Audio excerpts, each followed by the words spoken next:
GettyThere could be a war between China and America. Experts warned Rand Corporation said the chance of an outbreak of war has increased since Donald Trump took office. It stands in stark contrast to the think tank's finding in a 2011 report, when it suggested that the likelihood of war between the two countries was low.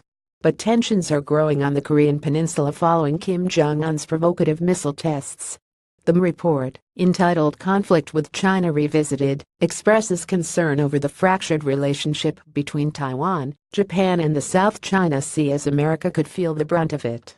According to the Rand Corporation, China has ramped up its air and sea defenses since 2011, making the direct defense of U.S. interests in the region potentially more costly. While they say that none of the countries will likely use nuclear weapons, any small spat could cause damage to both sides. Mr. Trump has urged China to step up its efforts to rein in his neighbor North Korea. But China is reluctant, always preferring dialogue over conflict, Australia's News.com reports. Kim Jong-un's provocative missile tests have caused tensions. However, the report pulls no punches, branding North Korea's nuclear weapons crisis the greatest threat to world peace. The report said that China is not likely to defend Kim if a war breaks out. Instead, the country would look after itself. In recent weeks, North Korea has launched 2 missiles over Japan and conducted its 6th nuclear test, and is fast advancing toward its goal of developing a nuclear-tipped missile capable of hitting the U.S. mainland. Mr. Trump and Japanese Prime Minister Shinzo Abe agreed in a phone conversation that pressure should be kept up on North Korea.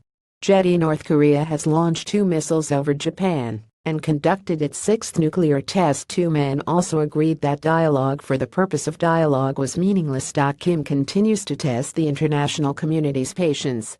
This, the Rand Corporation said, could lead the U.S. and South Korean forces to have to force North Korean military out of the artillery range of Seoul. China would then join if South Korean or U.S. forces moved beyond this point. The Korean People's Army's military threat to Seoul would be a concern, and U.S. and South Korea forces would have to quickly demobilize it. This could spark war. The report said China, meanwhile, would view the insertion of U.S. and South Korean forces north of the Korean demilitarized zone with concern, and likely to move its own forces in to prevent a U.S. takeover of the entire country.